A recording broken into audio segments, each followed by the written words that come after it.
নমস্কার, your internet school চ্যানেলে তোমাদের সকলকে স্বাগত। তো আজকে আমরা তোমাদের ক্লাস 9 এর ভৌতবিজ্ঞানের রায় ও মার্টিন কোশ্চেন ব্যাংক অনুসারে প্রথম পর্যায়ক্রমিক মূল্যায়নের মডেল সেট 4 এর প্রশ্নগুলোর সমাধান করব। তো দেরি না করে চলো ভিডিওটা শুরু করা যাক। প্রথমে একে বলেছে সঠিক উত্তরটি নির্বাচন করে পূর্ণ বাক্যে লেখো। একেরটা বলেছে এল টি দি পাওয়ার -2 যে ভৌত রাশির মাত্রিক সংকেত তা হলো, সঠিক অপশন হচ্ছে অপশন সি ত্বরণ। পরে দিয়ে বলেছে সাধারণ তুলা যন্ত্র দিয়ে মাপা হয় বস্তুর, সঠিক অপশন হচ্ছে অপশন এ ভর। পরে 3 বলেছে প্রদত্ত দৈর্ঘ্যের এককগুলির মধ্যে কোনটি ক্ষুদ্রতম, সঠিক অপশন হচ্ছে অপশন ডি ফার্মি। পরে 4 বলেছে পরমাণুর আধান শূন্য কণাটি হলো, সঠিক অপশন হচ্ছে অপশন সি নিউট্রন। পরে 5 বলেছে রকেটের গতি যে সংরক্ষণ নীতির উপর প্রতিষ্ঠিত তা হলো, সঠিক অপশন হচ্ছে অপশন ডি রৈখিক ভরবেগ। পরে 6 বলেছে সমত্বরণে গতিশীল কণার বেগ সময় লেখচিত্র হলো একটি, সঠিক অপশন হচ্ছে অপশন এ সরলরেখা। পরে 7 বলেছে 12x24 এবং 11y23 পরমাণু দুটি হলো পরস্পরের, সঠিক অপশন হচ্ছে অপশন সি আইসোটোন। পরে 8 বলেছে একটি পরমাণুর তৃতীয় কক্ষের সর্বোচ্চ ইলেকট্রন সংখ্যা, সঠিক অপশন হচ্ছে অপশন বি 18।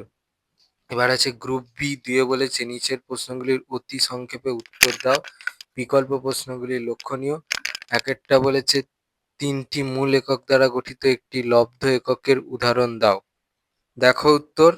তাহলে স্কেলার রাশি হবে হচ্ছে কার্য, আর ভেক্টর রাশি হবে হচ্ছে বল। এবার কার্যের বদলে চাপও লিখতে পারো, আপেক্ষিক তাপও লিখতে পারো, কোনো অসুবিধা নেই। বলের বদলে ভরবেগও লিখতে পারো, টর্কও লিখতে পারো, কোনো অসুবিধা নেই। 2-1 অথবা বলেছে একটি এককবিহীন ভৌত রাশির নাম লেখো। উত্তরটা হচ্ছে পারমাণবিক গুরুত্ব, বা কেউ লিখতে পারো আপেক্ষিক গুরুত্ব, যে কোনো একটা লিখলেই হবে। পরে 2 বলেছে বলের মাত্রিয় সংকেত কি, মাত্রিয় সংকেতটা দেখে নাও। পরে 2-3 বলেছে সমবেগে গতিশীল কোন কণার ত্বরণ কত। ওই প্রশ্নের উত্তরটার জন্য এই প্রশ্নের উত্তরটা লিখলে হবে, উত্তরটা হচ্ছে 0। পরে 2-3 অথবা বলেছে বেগ সময় লেখচিত্রের নতি কি প্রকাশ করে, উত্তরটা হচ্ছে ত্বরণ। পরে 2-4 বলেছে শূন্যস্থান পূরণ করো, নিউটনের ড্যাশ গতিসূত্রকে জারডের সূত্র বলে, উত্তরটা হচ্ছে প্রথম। পরে 2-5 বলেছে 1 কিগ্রা ভার বল কত ডাইন বলের সমান, উত্তরটা হচ্ছে 9,80,000। পরে 2-6 বলেছে আইসোটোপের জন্য কোন প্রাথমিক কণাটি দায়ী, উত্তরটা হচ্ছে নিউট্রন কণা। পরে 2-7 বলেছে পরীক্ষামূলকভাবে নিউট্রন আবিষ্কার করেন কোন বিজ্ঞানী, উত্তর। পরে 2-7 অথবা বলেছে পরমাণুর সবচেয়ে সুস্থিত অংশ কোনটি, এটা হচ্ছে নিউক্লিয়াস। আর আছে গ্রুপ সি। 3 বলেছে নিম্নলিখিত প্রশ্নগুলির সংক্ষিপ্ত উত্তর দাও, বিকল্প প্রশ্নগুলি লক্ষণীয়। একটা বলেছে স্কেলার রাশি ও ভেক্টর রাশির মধ্যে পার্থক্য লেখো। উত্তর, এখান থেকে উত্তরটা চলছে পর্যন্ত লিখবে। এবার যেহেতু প্রশ্নটা 2 নম্বরের, তাহলে এখান থেকে যে কোনো দুটো লিখলেই হবে। পরে 3-2 বলেছে তোমার বয়স যদি সেকেন্ডে প্রকাশ করা হতো তাহলে কি অসুবিধা হতো। ওই প্রশ্নের উত্তরটা তোমরা এই প্রশ্নের 3 নম্বর প্রশ্নের উত্তরটা থেকে পাবে, এখান থেকে এই পর্যন্ত লিখবে। পরে 3-2 অথবা বলেছে মাপক চোঙের সাহায্যে 1 ফোঁটা জলের আয়তন কিভাবে নির্ণয় করবে। ওই প্রশ্নের উত্তরটা হচ্ছে এই প্রশ্নটা 3 নম্বর প্রশ্নের উত্তরটা লিখতে হবে, এখান থেকে এই পর্যন্ত লিখবে। পরে 3-3 বলেছে সমদ্রুতি সম্পন্ন কোনো বস্তু সমবেগ সম্পন্ন নাও হতে পারে, ব্যাখ্যা করো। দেখো উত্তর, এখান থেকে এই পর্যন্ত লিখবে। পরে 3-4 বলেছে একটি ট্রেন 72 কিমি/আওয়ার বেগে চলছিল, ব্রেক কষার 20 সেকেন্ড পর ট্রেনটি স্থির হলো, ট্রেনটির মন্দন নির্ণয় করো। উত্তর, এখান থেকে এই পর্যন্ত লিখবে। পরে 3-4 অথবা বলেছে নিউটনের দ্বিতীয় গতিসূত্র থেকে একক বলের সংজ্ঞা দাও।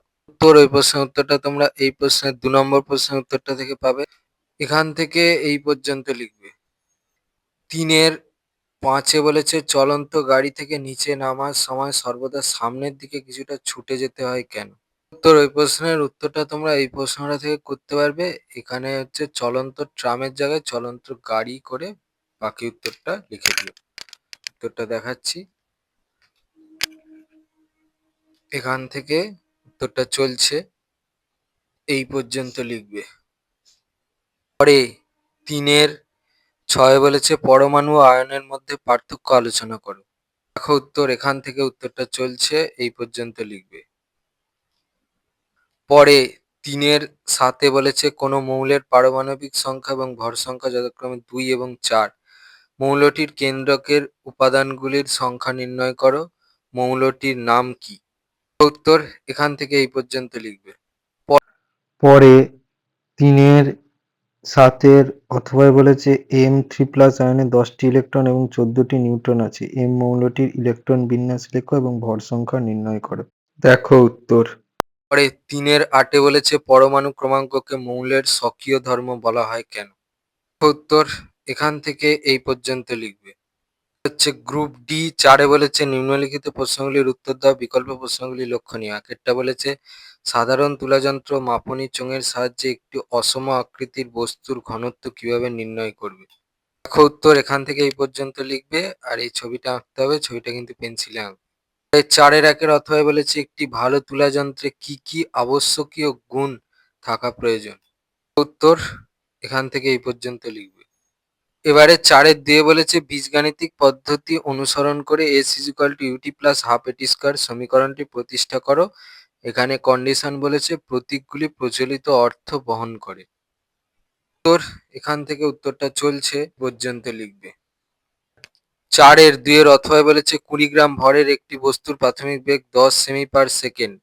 ৫ সেকেন্ড পর এর বেগ পরিবর্তিত হয়ে হলো ৪০ সেমি/সেকেন্ড। বস্তুটির উপর ক্রিয়াশীল বলের মান কত? উত্তর এখান থেকে এই পর্যন্ত লিখবে। ৪ এর ৩ এ বলেছে রাদারফোর্ডের পরমাণু মডেলের ত্রুটিগুলি উল্লেখ করো। উত্তর এখান থেকে এই পর্যন্ত লিখবে। পরে ৪ এর ৩ এর অথবায় বলেছে একটি কক্ষ থেকে অন্য কক্ষে ইলেকট্রনের স্থানান্তরের ফলে শক্তির যে শোষণ বা বিকিরণ ঘটে তা সংক্ষেপে বিবৃত করো। উত্তর এখান থেকে এই পর্যন্ত লিখবে। এই ছিল তোমাদের ক্লাস 9 এর ভৌতবিজ্ঞানের রায় ও মার্টিন কোশ্চেন ব্যাংক অনুসারে প্রথম পর্যায়ক্রমিক মূল্যায়নের মডেল সেট ৪ এর প্রশ্নগুলোর সমাধান। তো তোমাদের যদি এই ভিডিওটা ভালো লেগে থাকে তাহলে ভিডিওটাকে অবশ্যই লাইক করে দাও এবং আমাদের চ্যানেলটাকে অবশ্যই সাবস্ক্রাইব করে দাও। এই ধরনের ভিডিও নোটিফিকেশন চটজলদি পেতে হলে আমাদের চ্যানেলটাকে সাবস্ক্রাইব করার পাশাপাশি পাশে থাকা বেল আইকনে অবশ্যই ক্লিক করে দাও, যাতে করে ভিডিও আপলোড হওয়ার সাথে সাথে তোমরা তার নোটিফিকেশন পেয়ে যাও। আজকের মতো ভিডিওটা এই পর্যন্তই, দেখা হচ্ছে পরবর্তী ভিডিওতে।